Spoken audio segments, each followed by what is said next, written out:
орталық ең біріншіден мемлекеттік органдардың ашықтық принципін қамтамасыз ету үшін ашылған.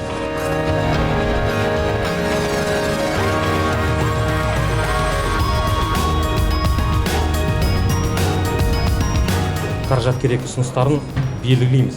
Осы карта электронный картасы белгілеп, ұсыныстар жиналып, әрбір квартал бойынша аналитика дайындалады. Бәленше қаражат керек, осындай жұмыстар істелінбеді, не болмаса істеу керек дегенге, ертең бюджетті қорғау уақытында әрбір органдар сол түскен халықтың арызына, халықтың ұсыныстарын қарастырып, қаражат бөледі.